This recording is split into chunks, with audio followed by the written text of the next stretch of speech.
nosso discurso pode ser distorcido por outras pessoas para agredir realmente, né? Para, de fato, acontecer uma homofobia, né? Um crime contra o ser humano. Eu acho que é esse cristianismo que tem que a gente chama você de freestyle. Olha só o Oliver ali. Então o homossexual não vai para o inferno? Não, Oliver, não vai, cara. A gente chama o Alisson de freestyle.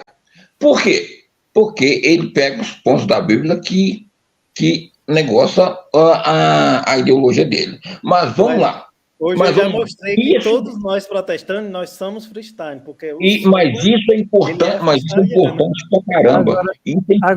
Agora isso, Alisson, você vai encontrar muitas pessoas que vão contrariar você na sua opinião, porque a Bíblia classifica o homossexualismo como... Desculpa, Sim. pode falar. Então, a Bíblia classifica o homossexualismo como pecado e como perversão sexual, na verdade, e você lê também, por exemplo, em Apocalipse 21:8, que quem comete atos perversos de sexo, os imorais, não herderão o reino dos céus, né? Então, mas, o Tângelo, mas aí e o pastor que também está cometendo imoralidade sexual, ele também não vai? O que é imoralidade sexual e o que é homossexualismo? Dá para separar? Dá para a gente fazer essa separação? Eu fui perguntado recentemente se é pecado ser homossexual. Tem que entrar na profundidade, Antângelo, de uma pauta na ideologia religiosa do texto e política do texto.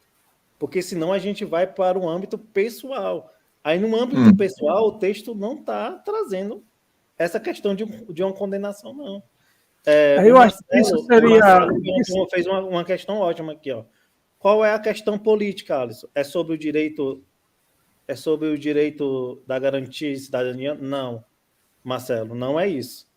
As ideologias que o movimento, né, político ideológico toma posse do movimento dos homoafetivos, né, eles trazem outras ideologias políticas, meramente de manipulação políticas, para atingir diretamente a religião do próximo, fazendo também outro crime, que é crime também, oprimir a pessoa de ter uma liberdade religiosa, mas mais do que isso, é ele colocar determinados princípios, né, cara, que vai para além dessa garantia de cidadania, né? Então, a questão política, quando envolve esse movimento ideológico, o que eu não concordo é aferir o processo da infância, né, o processo da adolescência, é aferir a gente de dialogar sobre o tema, de a própria ciência. Cara, a gente da psicologia não pode estudar a fundo o desenvolvimento da mentalidade de um homem afetivo, porque é proibido.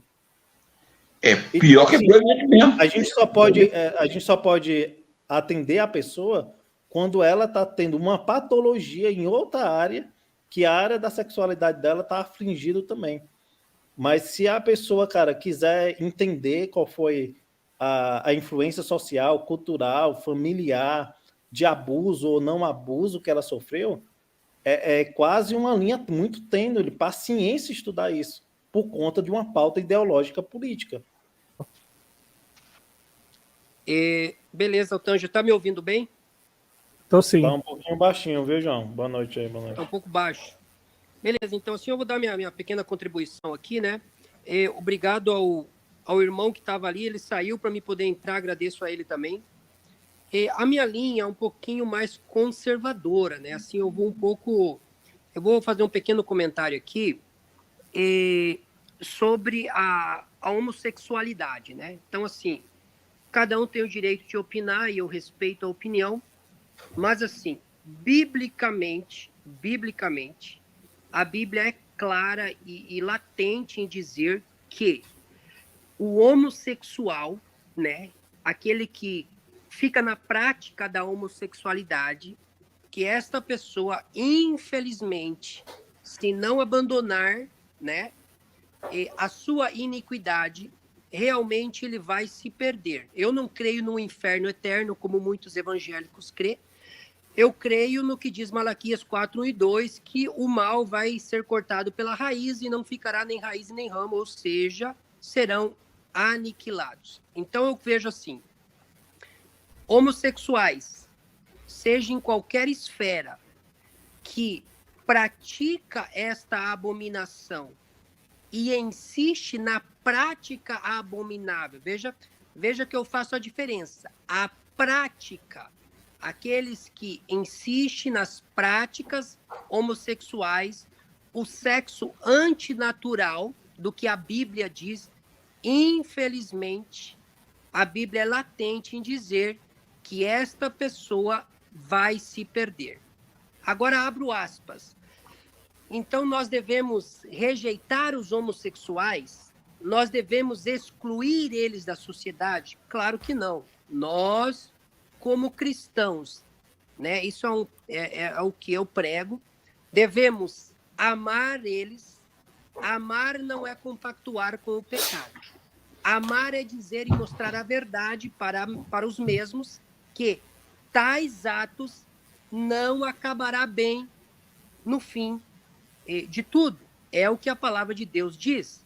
Mas agora sim, eu, João Pedro Torales, eu tenho amiga, uma praticamente irmãzona, que ela é homossexual, certo?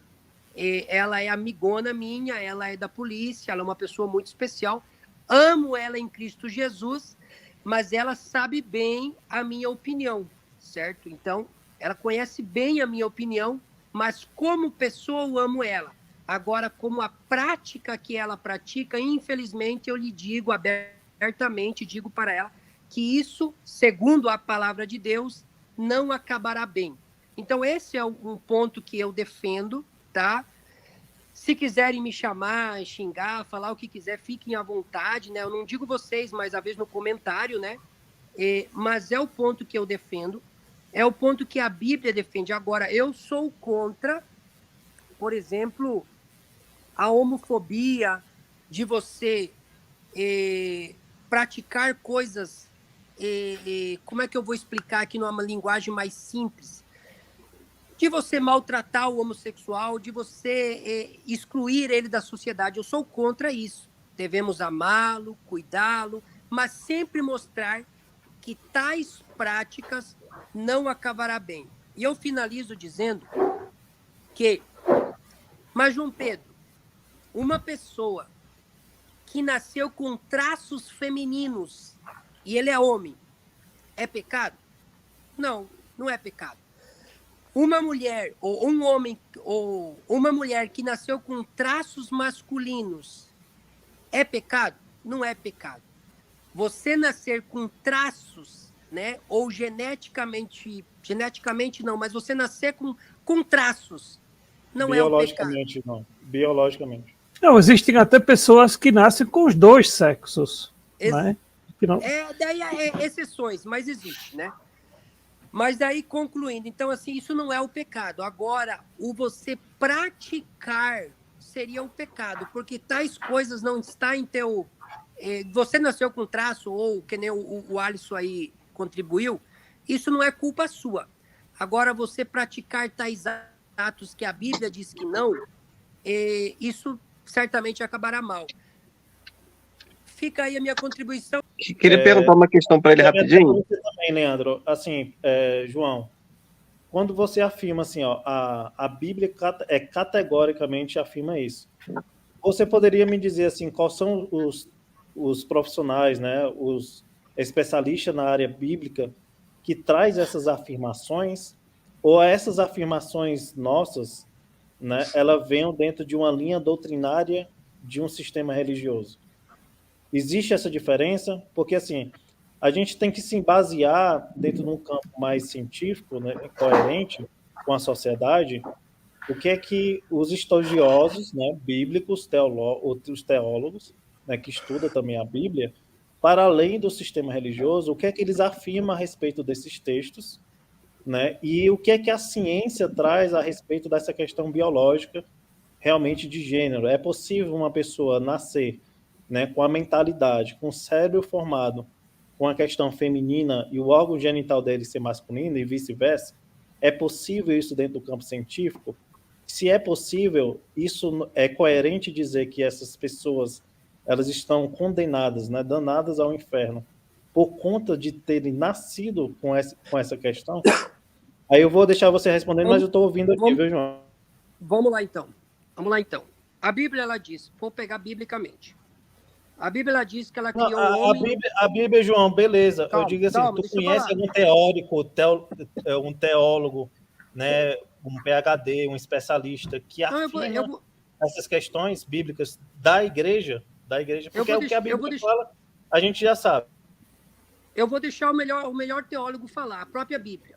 Vamos lá. Exatamente, João Pedro, exatamente. Vamos Deixa lá. a Bíblia falar. A Bíblia diz o que em Gênesis? Criou Deus homem e mulher. Criou Deus homem e mulher. Diz a palavra de Deus: os afeminados não herdarão o reino de Deus. Certo? Diz a palavra de Deus no fim do último livro, Apocalipse: quem insistir, né, nas relações sexuais ilícitas, os afeminados, o que lhe cabe é o lago de fogo com enxofre. Então, assim, para mim, Alisson, é importante os teólogos, os eruditos, mas quando a Bíblia fala, para mim não é a ciência que vai mudar o que a Bíblia está defendendo. A Bíblia é categórica em dizer que os afeminados, os que insistirem na prática sexual antinatural, infelizmente, se não se arrepender, se não abandonar a prática abominável, se perderão. Então, assim, é o que a Bíblia diz. Agora, tipo assim, nós temos que entender agora fisiologicamente. Para que foi feito o ânus? Eu vou ser bem chulo aqui. Para que foi feito o ânus? Ela é uma zona erótica, segundo o Freud também, né? Alisson, para que foi feito o ânus? Acabei de responder. Dentro da psicologia, o ânus também é uma zona erótica. Não tem nada de erótico. É Para sim. que foi feito? Para que foi feito o ânus? Vou repetir para você. Corajoso, Ele não foi simplesmente para o ânus, a região anal. Ela é uma região estimulada também como uma zona erótica. Se for partir desse pressuposto, João Pedro, o que acontece? A boca foi feita para falar, não é para beijar. A gente não vai pegar somente a filosofia. Vamos lá, Alisson. Vamos lá, João Pedro. Você quer trazer o campo biológico? Vamos lá, calma. O que é que você quer trazer sobre essa Alisson, ô João Pedro, presta atenção. Presta atenção, Alisson. O ânus, ele foi feito para defecar. É o depósito do lixo nosso. Ponto. Então, João Pedro, deixa eu lhe fazer uma pergunta. Onde é que está dizendo que a boca foi feita para beijar na Bíblia? João Pedro, deixa eu lhe fazer uma pergunta. A Bíblia, ela não diz absolutamente nada referente a qualquer tipo de regra de prática sexual entre um casal heterossexual, certo? Você concorda comigo referente a isso? A Bíblia, ela apresenta de maneira clara para que foi feito cada órgão. Não é isso que eu estou lhe perguntando. Eu estou dizendo que no Novo Testamento, a Bíblia não existe nenhuma passagem bíblica no Novo Testamento que estabelece qualquer tipo de regra de conduta ou de prática sexual entre um casal heterossexual casado. Eu estou correto ou estou errado referente a isso? Errado. Então... o que tem é falando que o corpo do homem pertence ao homem, da mulher para a mulher, e que o homem não negue, nem a mulher se negue ao marido dela, porque é para que o diabo não venha tentar. Entendeu? É isso que está dizendo. Boa noite, pessoal. Eu acompanhei vocês bastante aí, a partir das lives do Antônio. Eu sou ex-cristão bem recente, tá? Sobre a questão do debate, eu acho ele bem desafiador mesmo, né? Porque o cristianismo ele é bem fundamentalista, né? E ele encontra bastante problema com a realidade mesmo, né? Puxa, eu tenho já 42 anos, eu vivi da igreja desde quando eu era criança, então tudo que vocês passam de tentar harmonizar a Bíblia com a realidade, cara, eu vivi esse conflito por muito tempo, cara. Então eu entendo vocês, assim, entendo que até como deve ser dolorido às vezes, né? Mas eu vejo que como vocês sempre estão por ali, estão conversando, eu acho que acho que vocês estão buscando também, sabe? A questão aí, uma das questões assim que me fez realmente mudar de opinião foi a questão da homoafetividade, de entender que essas pessoas elas sofrem na mão dos cristãos e dos fundamentalistas uma coisa que é absurda, é uma opressão absurda, né, baseado em fundamentalismo, essas opiniões que o João Paulo estava dando aí, que são todas fundamentalistas e são preconceituosas, são homofóbicas, e é difícil harmonizar, sabe? Eu passei a participar de movimentos que tinham LGBT junto também, o pessoal lá do Pastor Berloffa, por exemplo, e tal. Mas, cara, no fim aí acabei descobrindo aí com o Dr. Oswaldo, com o Antônio, que não adianta, sabe? A Bíblia, ela é fundamentalista, ela é sexista, ela é homofóbica, e a gente tenta salvar isso, tenta melhorar isso para o mundo e tentar enxergar o cristianismo como uma coisa boa, sabe? E não tem jeito não, sabe? No fim, não tem jeito. Então, acho que por isso o debate é difícil, porque é difícil ser freestyle assim e não ser homofóbico, apesar da Bíblia ser. É muito difícil mesmo. E é isso. Eu acho que o debate vai ser sempre complicado por causa disso, né? Eu acho que eu sempre torço para vocês, uma hora, cair a ficha também e também se libertar da religião. Mas, Marcelo, valeu, obrigado, eu gostaria de responder aquilo que você disse. Na verdade, eu gostei da fala do João Pedro, porque ele fez uma clara distinção entre o cristão amar o homossexual, que não deve, a Bíblia não faz distinção em termos de quem amar. Jesus disse, ame o próximo como a ti mesmo. E ele não disse, exclua o homossexual, exclua o ateu, exclua quem faz isso, exclua a prostituta, isso, aquilo, outro. Não. Jesus disse isso de uma forma universal, de amar o teu próximo. Quem é meu próximo? Se meu próximo é homossexual, eu tenho que amá-lo do mesmo jeito como se ele for cristão, que nem eu. Agora, a Bíblia não diz que ela fala referente à prática da homossexualidade. Então, eu posso perfeitamente dizer para um homossexual, eu te amo em Cristo, eu não faço nenhuma distinção entre você como homossexual ou como heterossexual, mas se você me perguntar referente à prática homossexual, o que a Bíblia diz, a Bíblia é muito clara, ela diz que a prática de cometer atos de homossexualidade é pecado. Agora, isso é ser homofóbico? Absolutamente não. Eu acho que o João, ele não teve absolutamente nenhuma fala que se possa caracterizar como homofóbica. Ele apenas expressou aquilo que a Bíblia diz, e isso não é ser homofóbico. É que a questão é que então, o ser homossexual, homoafetivo, LGBT, não é uma questão de prática, é questão do que a pessoa é, sabe? Uma condição de vida. Eu acho que a Bíblia não faz essa distinção, nem na Bíblia, tá? Que eu nem acredito mais na Bíblia como regra. Não, deixa ele terminar, João Pedro. Depois... Rapidinho, eu acho que a Bíblia não... Eu acho que a Bíblia não faz essa distinção, né? Mesmo a Bíblia não faz essa distinção. Vocês colocam ela de um jeito de conseguir colocar a condenação e a aceitação no mesmo tempo, isso é muito difícil.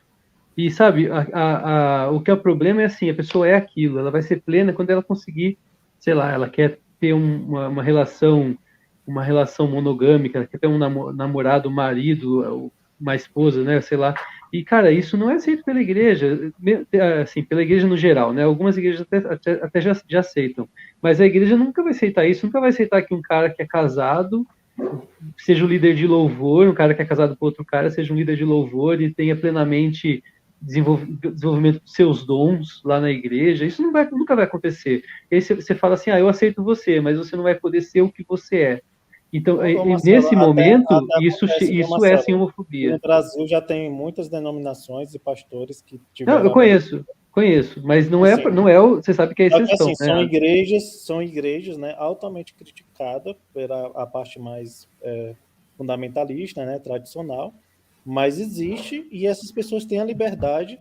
E, cara, eu tive a oportunidade de ver com meus olhos em São Paulo. Ano passado eu morei 1 ano em São Paulo. Cara, eu fui convidado, né? E eu achei, assim, um ambiente de igreja igualmente a todas as outras. E aquela diferenciação, cara, de ver uma pessoa na sua naturalidade, louvando, pregando, ensinando, sendo uma pessoa saudável dentro de uma comunidade, cara, eu disse assim, cara, que ele vive em paz, não sou eu que vou julgar isso. Mas você tá julgando falando isso, Alisson. Tipo, eu não sei o que eu vou julgar, mas você acredita que Deus vai condenar ele um dia, entendeu? Não, eu não acredito, não. Pelo contrário, Marcelo, eu acredito que eles vão ser abraçados, porque o espírito do evangelho... Deixa eu comentar isso aí, Marcelo, também. quando Jesus diz assim, ó, as meretrizes e as prostitutas vos predirão no reino dos céus, cara, a gente vai ter muita surpresa, entendeu, Marcelo? Aquilo que os líderes religiosos, né, atuais condenam na mente deles, pode ser que lá na eternidade, cara, era como os fariseus condenavam. E aí eles vão estar totalmente errados. Entendeu? Amém. Eu acreditava nisso também quando eu era cristão, há um mês atrás, tá? Então, acho Marcelo, não foi José Alessandro que deixou claro. Foi a Constituição Federal de 88 que deixou claro. Pronto, tá lá. 5º artigo da Constituição, inciso 8. Quer que eu fale também? Quer que eu leia também para você? Eu sei do que eu tô falando. Tô falando que o José Alessandro deixou... O José Alessandro é um ateu que já deixou claro. É um dos caras que defende também o Estado laico. Entendeu? O meu medo, o meu receio é esse tipo de discurso fundamentalista que você acaba, em vez de você incluir pessoas, você acaba afastando pessoas. Entendeu? Incitando o ódio e até tirando, né, essas pessoas que você acredita que não tem coragem de agredir. Tem casos de pai, cara, sendo agredido com filho, porque o pessoal confundiu com casal homossexual. Olha o absurdo, cara. Mas eles estão cagando pra lei. Eles estão cagando pra lei, porque essas pessoas acham que a lei de Deus é muito mais pesada, é muito mais importante. Eles cagam pra lei do homem, eles falam. Esse discurso existe, Maurício. Maurício, existe. Cara, então, é esse... É covarde, cara. É covarde. Se esconde atrás disso. É o que eu tô falando. A gente tem que tomar cuidado. Por isso que o Alisson falou claramente, a gente tem que tomar cuidado com o que vai falar. Porque talvez no seu coração... Deixa eu só concluir. Através do seu coração, você não tenha coragem. Você talvez tá achando que você tá no caminho certo, que você tem que seguir 100% aquilo. Só que tem um maluco ali, que não os carecas do subúrbio, seja lá o que for, um skinhead na vida, que diz que Deus não criou Adão e Ivo, criou Adão e Eva. Onde é que estava esse Ivo? Que vai chegar na rua e vai querer agir como a galera que faz da Sharia. Morte aos infiéis. Morte àqueles que estão blasfemando em nome de Deus. Você está entendendo o perigo? Leonardo, eu gostaria de passar... Como inimigo de Deus.